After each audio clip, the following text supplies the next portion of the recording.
O despertar. Existe uma frase que você ouviu incontáveis vezes em cultos e pregações.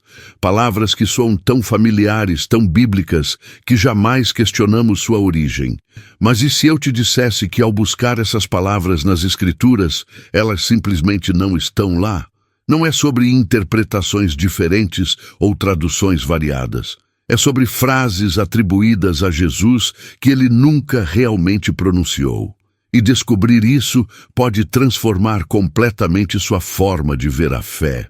Não estou aqui para destruir sua crença, mas para fortalecê-la, porque conhecer o que Jesus realmente disse é infinitamente mais poderoso que repetir o que outros colocaram em sua boca. As Escrituras nos chamam a testar tudo e reter o que é bom. E quando começamos a comparar ensinamentos populares com as palavras reais de Cristo, algo interessante acontece. Descobrimos que algumas tradições, por mais bem intencionadas, se distanciaram da fonte original. E retornar à fonte é sempre o caminho mais seguro. Hoje vamos explorar juntos 7 ensinamentos comuns que não encontramos nos lábios de Jesus. Não para causar divisão, mas para nos aproximar da verdade.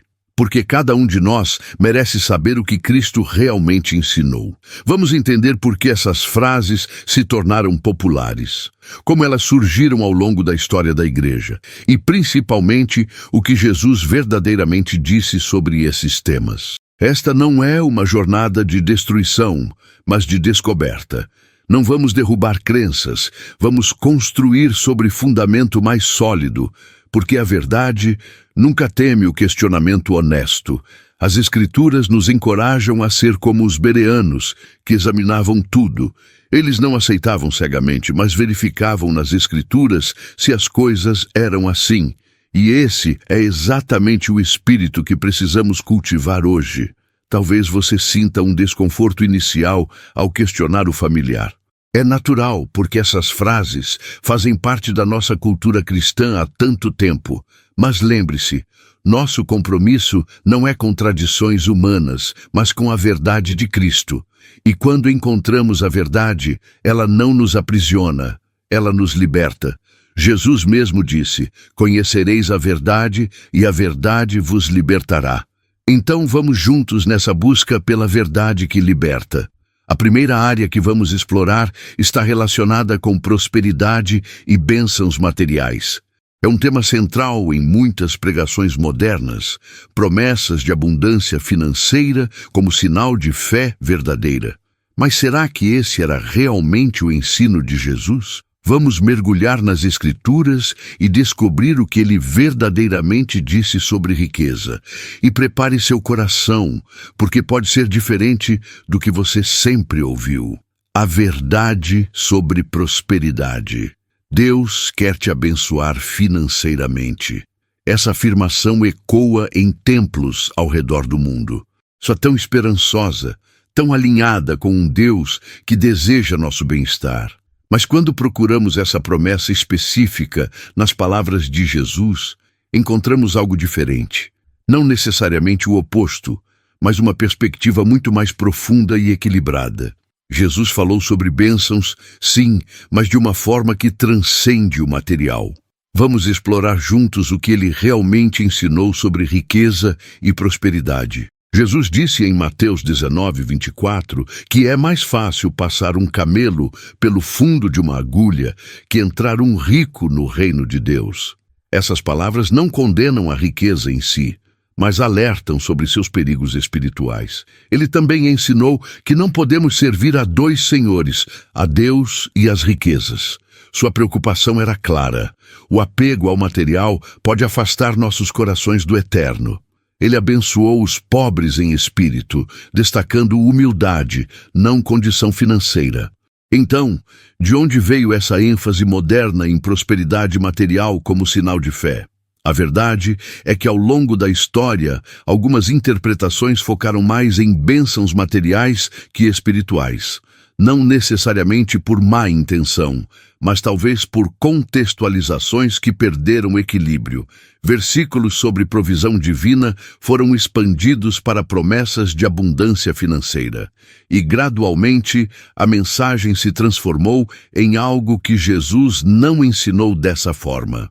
Igrejas cresceram prometendo prosperidade, porque essa mensagem atrai multidões. Mas será que estamos oferecendo o evangelho completo ou apenas a parte que agrada? O interessante é observar a vida dos discípulos de Jesus. Pedro, Paulo, João.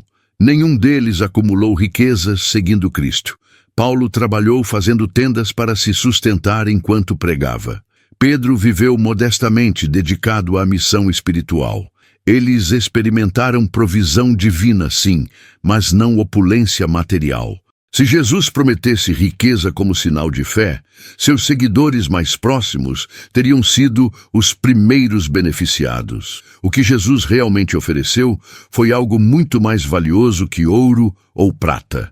Ele prometeu paz que excede entendimento, alegria completa, vida abundante, mas não definida por posses. Falou sobre tesouros no céu que não enferrujam nem são roubados. Ensinou generosidade, desprendimento e confiança na provisão do Pai Celeste. Sua mensagem era revolucionária justamente porque invertia valores mundanos. Não negava as necessidades práticas, mas as colocava em perspectiva eterna. Então, qual Jesus seguimos? Aquele que promete conforto material ou transformação espiritual? A questão não é se Deus pode nos abençoar materialmente. Ele certamente pode. Mas é se essa é a promessa central do Evangelho que Jesus pregou. Quando voltamos às Escrituras com honestidade, descobrimos ênfases diferentes. Descobrimos um Cristo mais preocupado com nosso caráter que com nossa conta bancária. E talvez seja tempo de realinhar nossas expectativas com seus verdadeiros ensinamentos. Amor que transforma. Deus te ama exatamente como você é. Uma frase que traz conforto imediato. E existe verdade profunda aqui. Deus nos ama em nossa imperfeição. Mas será que Jesus ensinou amor que aceita sem transformar? Quando examinamos seus encontros com pessoas, vemos um padrão consistente. Ele demonstrou amor incondicional, mas sempre acompanhado de um chamado à mudança.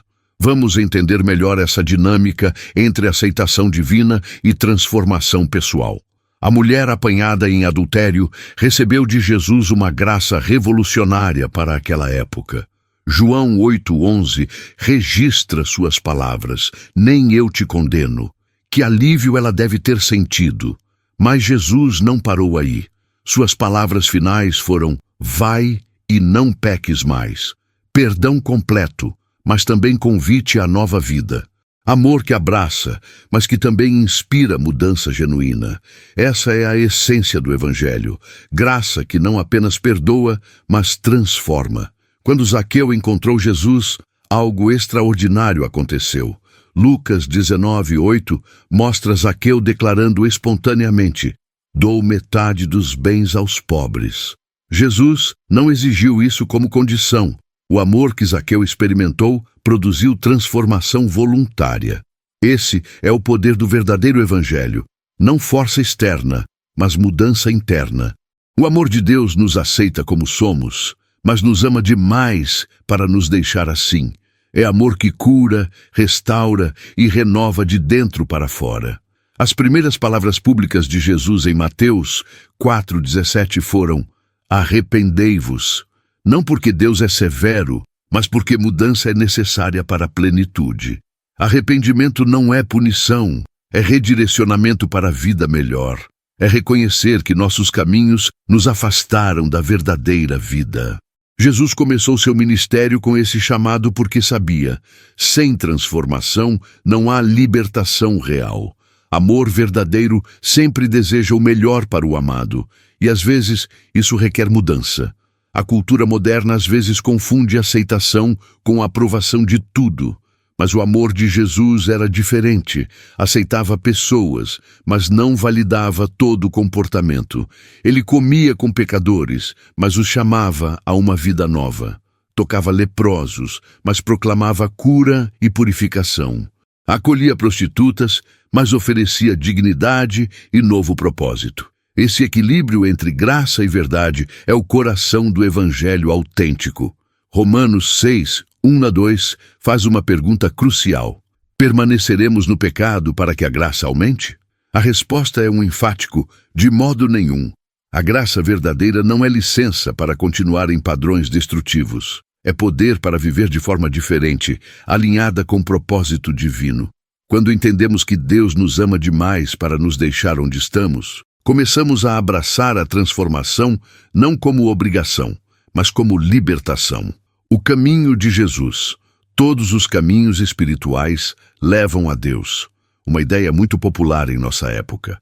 Soa inclusiva, tolerante e respeitosa com diferentes tradições. Mas será que essa era a visão de Jesus sobre salvação?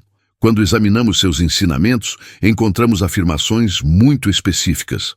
Não de forma arrogante, mas com clareza sobre sua missão e identidade. Vamos explorar o que Jesus realmente disse sobre o caminho para Deus. Em João 14:6, Jesus declarou: Eu sou o caminho, a verdade e a vida. Ninguém vem ao Pai senão por mim. Essas palavras são claras, mas precisamos entender seu contexto. Jesus não estava sendo exclusivista por ego, mas revelando uma verdade sobre sua natureza. Ele se apresentou como a ponte entre humanidade e divindade. Não um caminho entre muitos, mas o caminho que reconcilia a criação com o Criador. É uma afirmação de identidade, não de superioridade cultural ou religiosa. Mateus 7, 13 e 14 apresenta a imagem de duas portas e dois caminhos. Larga é a porta e espaçoso o caminho que conduz à perdição, e são muitos os que entram por ela. Enquanto estreita é a porta e apertado o caminho que conduz para a vida, e poucos são os que a encontram. Jesus não estava criando exclusão arbitrária, mas descrevendo realidade espiritual. O caminho largo representa viver segundo inclinações naturais, sem transformação. O caminho estreito é rendição a Deus, negação do ego, difícil, mas libertador. A questão não é Deus sendo restritivo, mas a natureza da reconciliação que Ele oferece. Se nossa separação de Deus é real, é preciso um caminho específico de volta. Jesus ofereceu esse caminho através de sua vida, morte e ressurreição. Não porque outras religiões não tenham verdades ou práticas valiosas, mas porque a questão fundamental, reconciliação com o Criador, requer solução divina. E Jesus se apresentou como essa solução, o mediador entre céu e terra. Atos 4:12 confirma: não há salvação em nenhum outro nome dado entre os homens. Palavras fortes, mas que refletem a singularidade da obra de Cristo. Não é sobre invalidar toda a busca espiritual humana. É sobre reconhecer que a iniciativa final de salvação vem de Deus, não de nós. E essa iniciativa tomou forma específica em Jesus. Compreender isso não é arrogância, é humildade diante da graça divina. A verdade sobre exclusividade de Cristo não nos torna superiores a ninguém. Na verdade, nos coloca todos no mesmo nível, pecadores necessitados de graça. Não chegamos a Deus por méritos próprios ou rituais corretos. Chegamos através da ponte que Deus mesmo construiu em Cristo. Isso deveria nos tornar mais humildes, não mais orgulhosos. Porque reconhecemos que nossa salvação depende inteiramente de sua misericórdia, não de nossa religiosidade. Então, quando Jesus afirmou ser o caminho, ele não estava fechando portas. Estava abrindo a única porta que realmente importa: acesso ao Pai Celestial. Nossa resposta não deveria ser defender territórios religiosos, mas compartilhar com gratidão a porta que encontramos aberta. Não com arrogância de quem possui verdade, mas com alegria de quem foi o mito do juízo cancelado. Jesus não veio para julgar ninguém. Essa frase virou escudo para todo tipo de pecado. Pregadores a repetem como mantra. Igrejas a transformaram em doutrina confortável. E sim, existe uma verdade parcial aqui, mas a mentira está no que omitiram. Porque quando você lê João 3,17 completo, a história muda radicalmente. Deus enviou o Filho ao mundo, não para que julgasse o mundo, mas para que o mundo fosse salvo por ele.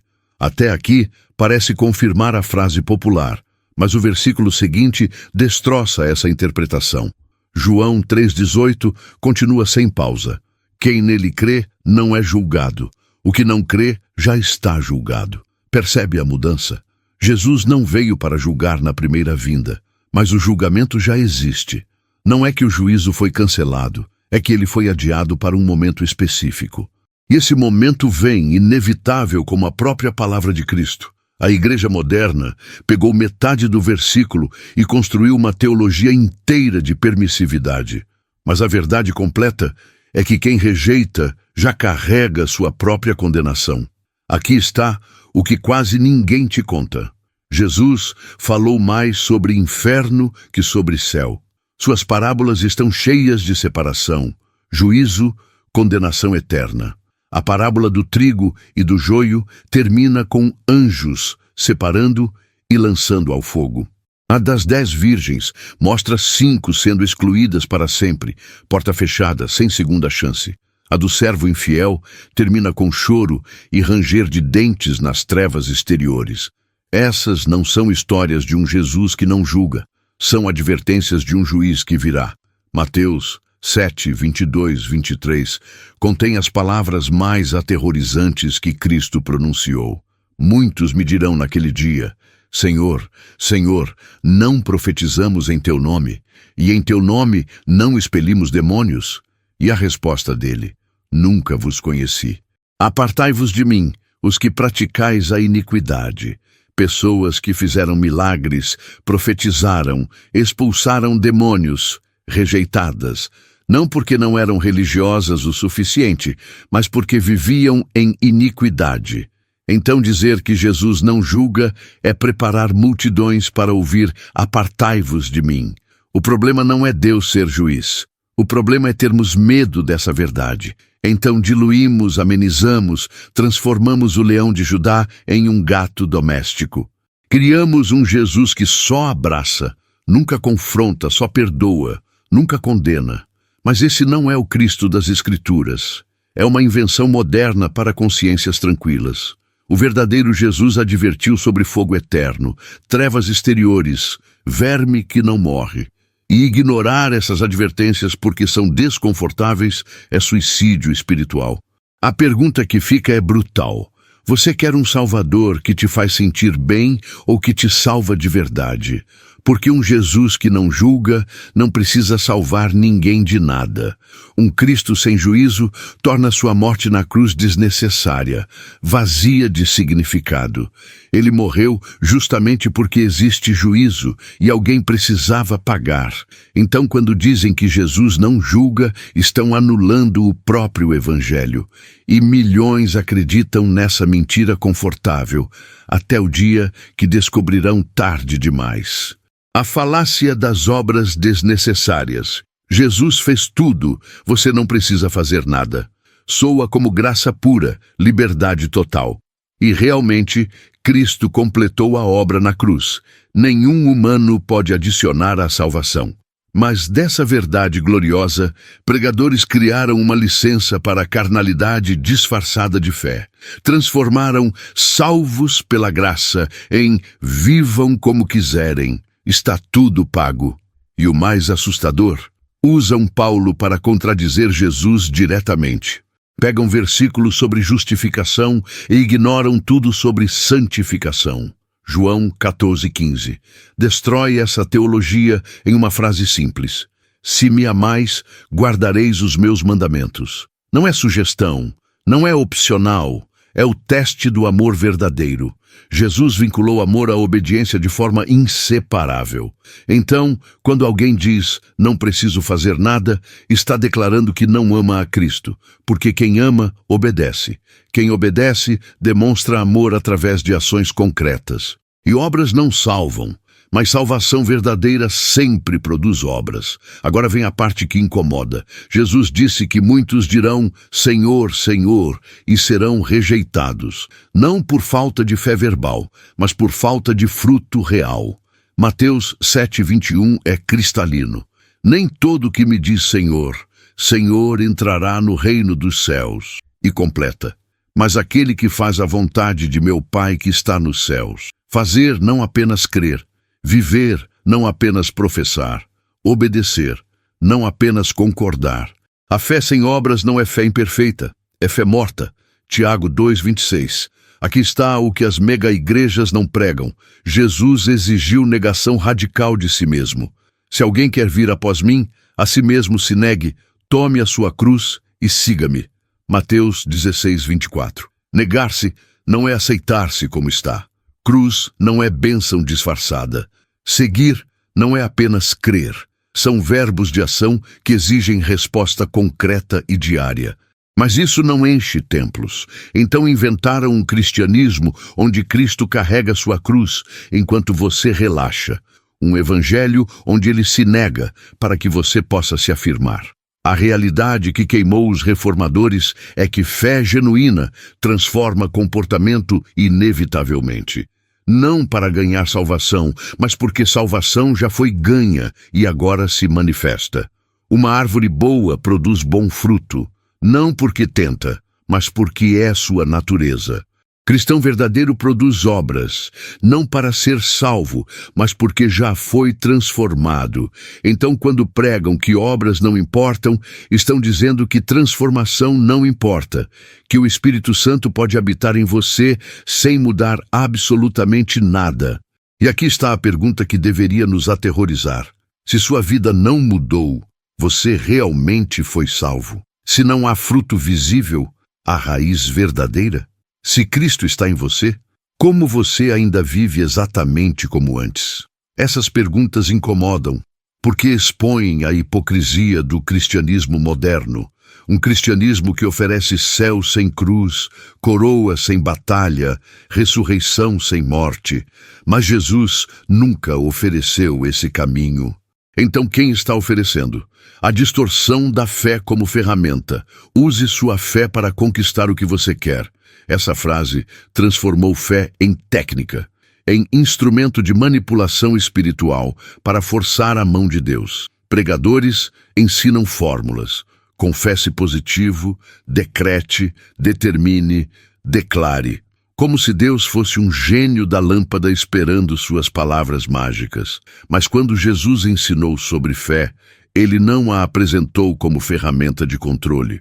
Ele a revelou como rendição absoluta à vontade soberana do Pai. No Getsêmani, Cristo nos deu o modelo perfeito de fé verdadeira. Lucas 22:42 mostra o Filho de Deus suando sangue, em agonia extrema, orando. Pai, se queres, passa de mim este cálice. Contudo, não se faça a minha vontade, mas a tua. Essa é fé real. Apresentar o desejo, mas submeter-se à vontade divina. Jesus não decretou livramento, não confessou vitória sobre a cruz. Ele confiou no caráter do Pai, mesmo quando o caminho era sofrimento e morte. Mas agora vem a parte que ninguém quer ouvir. Seus apóstolos tiveram fé e morreram torturados. Pedro foi crucificado de cabeça para baixo porque sua fé não o livrou. Paulo foi decapitado depois de usar sua fé para plantar igrejas, não para construir impérios. Tiago foi apedrejado. Estevão morreu sob chuva de pedras vendo o céu aberto. Onde estava a fé que conquista que pregam hoje? Eles tinham fé que sustentava no sofrimento, não fé que eliminava provações. Hebreus 11 é chamado de hall da fé, mas veja como termina. Depois de listar heróis que pela fé conquistaram reinos e fecharam bocas de leões, o texto muda. Versículo 35 em diante. Outros foram torturados, escarnecidos, açoitados, acorrentados, apedrejados, cerrados. Viveram errantes, necessitados, afligidos, maltratados. E o texto diz que o mundo não era digno deles. Mesma fé, resultados opostos. Alguns foram libertos, outros foram martirizados. E todos estão no mesmo capítulo de honra, porque fé não é sobre conseguir o que quer. Aqui está a verdade que destroça a teologia da prosperidade. Fé é confiança no caráter de Deus, independente das circunstâncias. Jó declarou: ainda que ele me mate, nele esperarei. Isso é fé bíblica. Não é vou decretar que Deus não pode me matar. É mesmo se ele me matar, continuarei confiando. Sadraque, Mesaque e Abed-nego disseram: nosso Deus pode nos livrar da fornalha. Mas completaram: e ainda que não o faça, não adoraremos tua estátua. Fé que permanece mesmo quando Deus escolhe não intervir da forma que desejamos. Então, quando te ensinam a usar sua fé como alavanca para forçar bênçãos, estão te ensinando bruxaria. Não cristianismo, mas manipulação espiritual disfarçada de espiritualidade. Jesus ensinou: seja feita a tua vontade, não faça-se a minha vontade. Ensinou buscar primeiro o reino, não usar o reino para conseguir coisas. E a pergunta que fica: sua fé sobrevive quando Deus diz não? Ou você só tem fé enquanto Deus atende seus pedidos como garçom celestial? A ilusão do cristianismo sem cruz. Jesus vai facilitar sua vida, talvez a mentira mais perigosa de todas. Porque ela atrai multidões com promessas que Cristo nunca fez. Transforma o evangelho em propaganda enganosa de felicidade garantida. Mas vou te mostrar o que Jesus realmente prometeu aos que o seguem. E quando você ouvir, vai entender por que essa mensagem não enche estádios. Porque a verdade sobre seguir Cristo é o oposto completo de vida fácil. João 16:33 contém uma das promessas mais certas que Jesus fez. No mundo tereis aflições. Não talvez, não, se vocês não tiverem fé suficiente, mas tereis tempo futuro, certeza absoluta. Ele prometeu problemas, garantiu sofrimento, assegurou dificuldades e completou: mas tende bom ânimo, eu venci o mundo. Vitória não significa ausência de batalha, significa força para atravessar a guerra. Cristo não prometeu vida sem tempestades, prometeu presença na tempestade. Mateus 10:22 é ainda mais direto: sereis odiados de todos por causa do meu nome. Jesus avisou seus seguidores que teriam família contra eles, sociedade os rejeitando, que sofreriam perseguição não apesar de segui-lo, mas exatamente por isso. Se me perseguiram a mim, também vos perseguirão a vós. João 15:20. Então, quando alguém promete que aceitar Jesus resolverá todos seus problemas, está mentindo. Na verdade, seguir Cristo genuinamente provavelmente criará problemas que você não tinha. Aqui está o que deveria acordar toda a igreja moderna. Jesus contou o custo antes de aceitar seguidores. Em Lucas 14, ele disse para não começar a segui-lo sem calcular o preço primeiro, como construtor que conta o custo antes de começar a obra. Qual de vós, querendo edificar uma torre, não se assenta primeiro a calcular os gastos? Cristo foi honesto sobre quanto custaria. Nunca enganou ninguém com falsas promessas. Mas hoje, pregadores escondem o custo e vendem benefícios que ele nunca ofereceu. A porta estreita que Jesus mencionou não é estreita porque é difícil de encontrar apenas. É estreita porque exige que você deixe tudo para trás para passar por ela.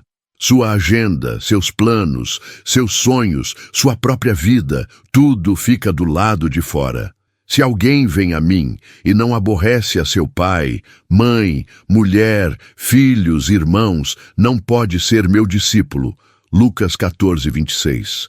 Engano da salvação sem transformação. Apenas aceite Jesus no coração e está salvo para sempre. Essa frase criou milhões de cristãos falsos. Pessoas que fizeram uma oração, levantaram a mão num culto e nunca mais mudaram nada. Continuaram vivendo exatamente como antes, mas agora com certeza de céu garantido. E a igreja chama isso de evangelismo bem-sucedido, quando na verdade é engano em massa. Porque Jesus nunca ofereceu salvação sem transformação radical de vida. Ele falou de novo nascimento, não de seguro de vida espiritual. João 3,3 mostra Jesus dizendo a Nicodemos: quem não nascer de novo não pode ver o reino de Deus. Nascer de novo não é repetir uma oração, é tornar-se uma nova criatura. É morte do velho homem e ressurreição de alguém completamente diferente. Paulo confirma em 2 Coríntios 5,17: se alguém está em Cristo, nova criatura é. Não melhorada, não em processo. Nova, diferente, transformada na essência. Mas onde estão essas novas criaturas nas igrejas cheias de pessoas idênticas ao mundo? Aqui está o que quase ninguém questiona. Se você aceitou Jesus, mas nada em você mudou, o que exatamente aconteceu? Se seus desejos continuam os mesmos, suas escolhas idênticas, seu caráter inalterado, em que momento o Espírito Santo entrou e simplesmente decidiu não fazer nada? Porque as Escrituras são claras. Onde o Espírito habita, há transformação inevitável. Gálatas 5 lista o fruto do Espírito: amor, alegria, paz, paciência, bondade. Se esse fruto não existe em sua vida, é porque a árvore não é verdadeira. Mateus 7,16 destrói a teologia da salvação instantânea, sem consequências. Pelos seus frutos os conhecereis. Jesus não disse pelos seus sentimentos ou pela oração que fizeram.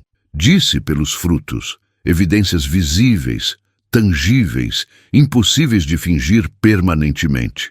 Árvore má não produz fruto bom, não importa quantas vezes você ore sobre ela. E árvore boa não pode deixar de produzir fruto, é sua natureza essencial.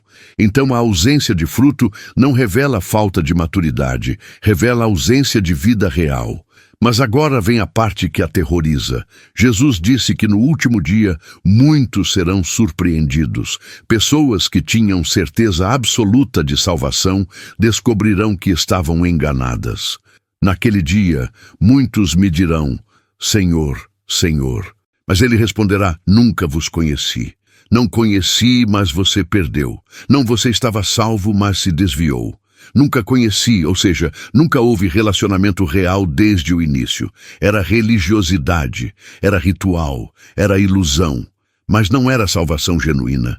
E aqui está a pergunta que deveria tirar seu sono: como você sabe que não está nesse grupo? Como tem certeza que seu aceitar Jesus foi real e não apenas emocional?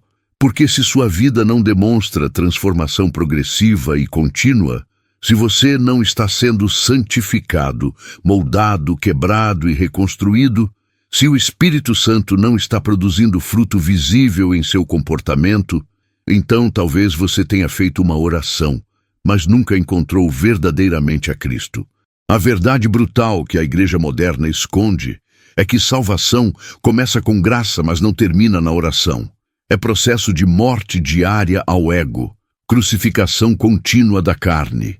É guerra constante contra pecado, não trégua permanente com ele. É santificação progressiva que dói, incomoda, transforma até a medula dos ossos. E se você não está experimentando isso, não está experimentando o cristianismo verdadeiro. Você está em uma religião confortável que Jesus nunca ensinou. A farsa do amor sem verdade. Não julgueis para não serdes julgados. O versículo mais usado fora de contexto da Bíblia inteira. Transformado em escudo contra qualquer confronto, qualquer correção, qualquer padrão moral. Como se Jesus estivesse dizendo: aceitem tudo, tolerem tudo, nunca discordem de nada. Mas quando você lê Mateus 7:1 em seu contexto completo, a história muda radicalmente. Porque alguns versículos depois, Jesus diz: não deis aos cães o que é santo. Espera. Como você identifica cães e porcos sem fazer algum tipo de julgamento? Jesus não proibiu discernimento, proibiu hipocrisia. Mateus 7:5 clarifica: tira primeiro a trave do teu olho, e então verás para tirar o argueiro do olho do teu irmão. Então verás para tirar. Ou seja, depois de lidar com seu próprio pecado, sim, corrija seu irmão. Não é nunca corrija, é corrija com humildade após arrependimento próprio. Paulo confirma em Gálatas 6:1. Se alguém for surpreendido em algum delito, vós que sois espirituais, corrigi-o. Correção é mandamento bíblico, não violação do amor cristão.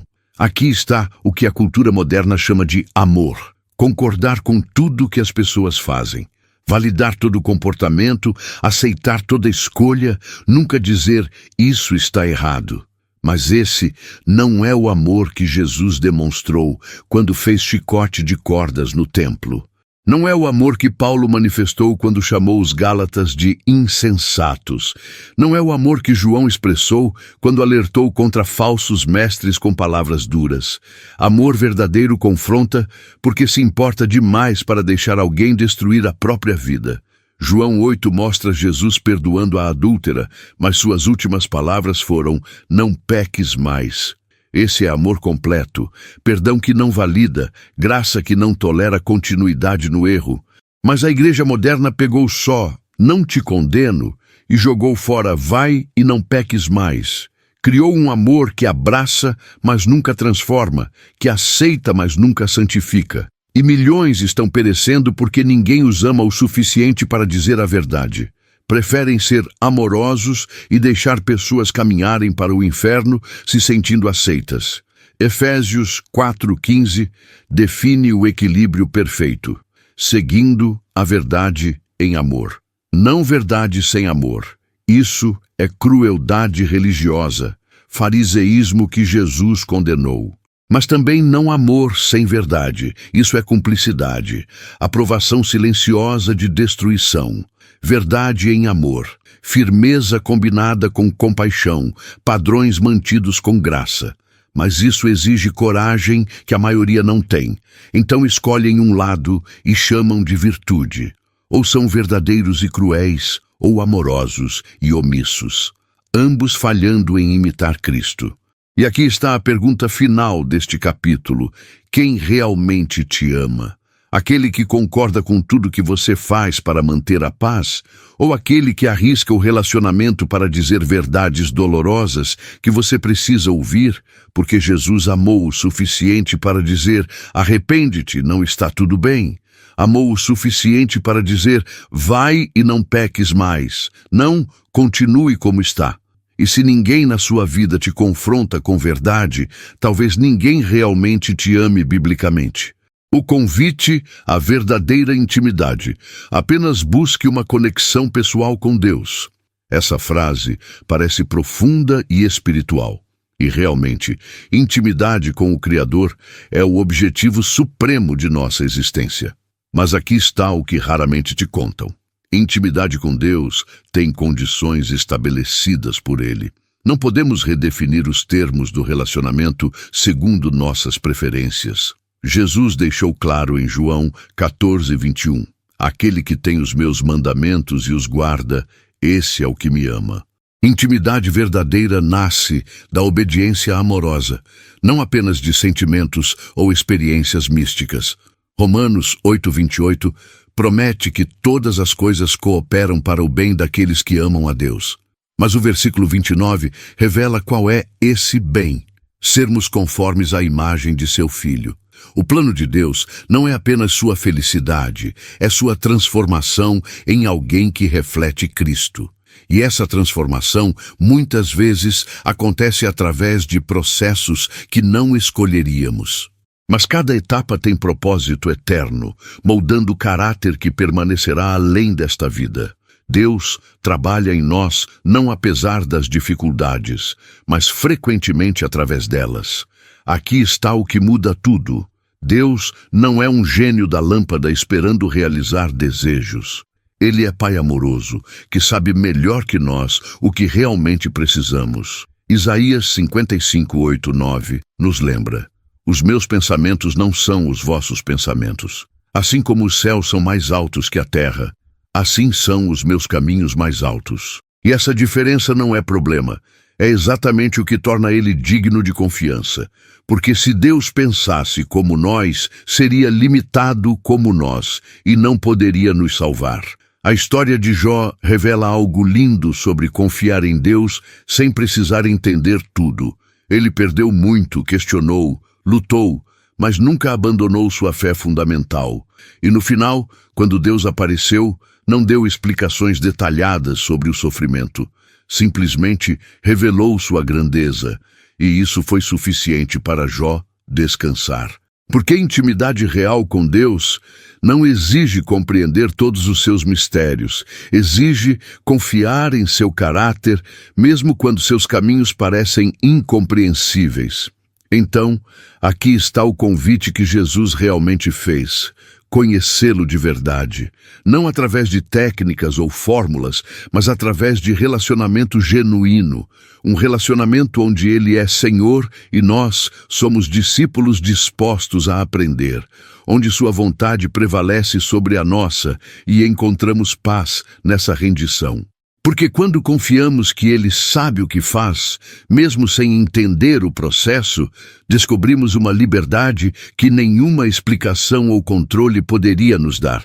A pergunta que fica não é sobre controlar Deus, mas sobre confiar nele completamente. Você consegue descansar nas mãos de um Pai que vê além do que você enxerga? Consegue adorar mesmo quando as respostas não vêm nas formas que você esperava? Porque verdadeira espiritualidade não é dominar Deus através de rituais corretos. É entregar-se a Ele, sabendo que seus planos são sempre melhores que os nossos. E nessa entrega, ironicamente, encontramos o que sempre buscamos: paz verdadeira. A escolha que ninguém quer discutir. Deus é amor demais para rejeitar alguém. Essa ideia reconfortante se espalhou rapidamente, mas carrega uma contradição que Jesus nunca permitiu em seus ensinamentos. Porque o mesmo Jesus que disse, Deus amou o mundo, também alertou sobre consequências eternas. Mateus 7, 13 e 14 apresenta duas portas, dois caminhos, dois destinos completamente diferentes. Larga é a porta que conduz à perdição, e muitos são os que entram por ela. Enquanto estreita é a porta que conduz à vida, e poucos são os que a encontram. Jesus não estava sendo cruel ao ensinar isso. Estava sendo honesto e amoroso, como um médico que avisa sobre uma doença séria para que o paciente busque tratamento. João 3,36 esclarece: quem crê no Filho tem a vida eterna, quem não obedece ao Filho não verá a vida. Não é Deus arbitrariamente rejeitando pessoas, são pessoas escolhendo rejeitar a única porta de salvação. Deus oferece o caminho, mas respeita nossa liberdade de escolher ou recusar. E amor verdadeiro sempre inclui respeito pela escolha do outro, mesmo quando essa escolha nos entristece. Aqui está o que muda nossa perspectiva. Jesus falou sobre esses dois caminhos porque nos ama, porque quer que todos escolham a porta estreita, o caminho que leva à vida. 2 Pedro 3,9 revela o coração de Deus, não querendo que ninguém se perca, mas que todos venham ao arrependimento. Ele não deseja que ninguém escolha o caminho largo, por isso enviou seu Filho. Por isso enviou pregadores, escrituras, o Espírito Santo convencendo do pecado. Todo o esforço divino é para que as pessoas encontrem a porta estreita enquanto há tempo. A questão não é se Deus ama o suficiente. Ele provou seu amor na cruz. A questão é se as pessoas aceitarão esse amor ou o rejeitarão por orgulho, indiferença ou amor ao pecado. Apocalipse 3:20 mostra Jesus do lado de fora batendo. Se alguém ouvir minha voz e abrir a porta. Ele bate, chama, convida, mas não força a entrada. Porque amor forçado não é amor, é violação. Deus nos ama demais para nos forçar ao céu contra a nossa vontade. Então, quando dizem Deus de amor não rejeitaria ninguém, estão meio certos. Deus não rejeita. Ele convida, espera, estende as mãos o dia todo. Mas algumas pessoas rejeitam o convite, escolhem outro caminho, fecham a porta para ele. E no final, Deus simplesmente respeita essa escolha eterna que elas fizeram. C.S. Lewis disse: as portas do inferno estão trancadas por dentro.